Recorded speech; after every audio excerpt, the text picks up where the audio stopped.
In this video, we will be talking about the remainder of the picking process. In our first video, we talked about the different pricing implications throughout the picking process.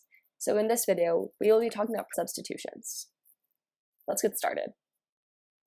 Let's start with these red delicious small apples. Let's pretend that we are currently out of stock.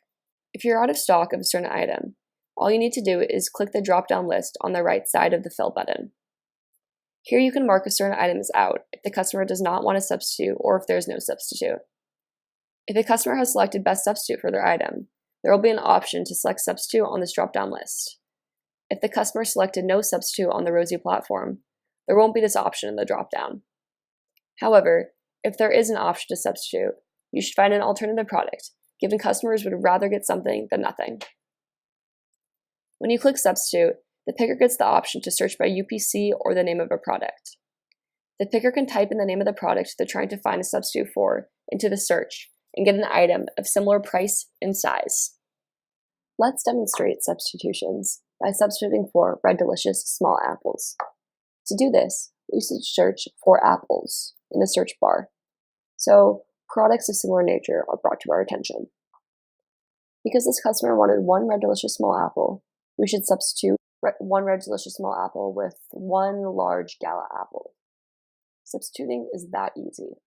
At the end of the picking process, you just have to remember to call and confirm with the customer that the substitution choice that was made was an appropriate one. We can tell that something has been substituted because it will have this green substituted badge by the name of the product, as well as having a quantity of 0 for the original item and a quantity larger than 0 for a substituted item. If the picker is unable to find a substitute, the customer will not be charged for the item.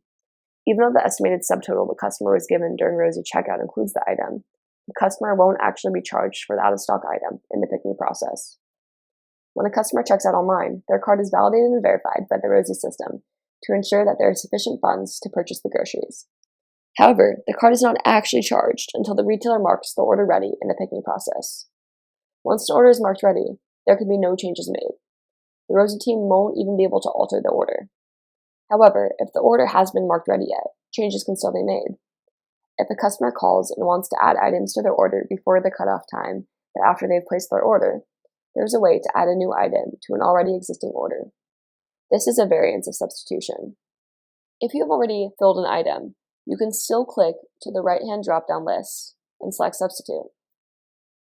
Here we will fake substitute for an item. Make sure that the item you're pseudo-substituting for still remains full, but also search for an additional item.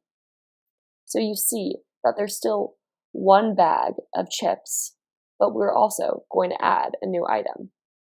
Let's do a late add for paper towels. Once you find an extra item, just add it to the order. This will overfill the order because there is more than what the customer originally selected. The new item won't show up on the dashboard, but you see that the old item will have a substitute tag on it. Once you review the order later in the process and see the order receipt, you will see the item that was added afterwards. Here you can see that the item is properly added late because there is still a quantity for the original item as well as a quantity for the late added item.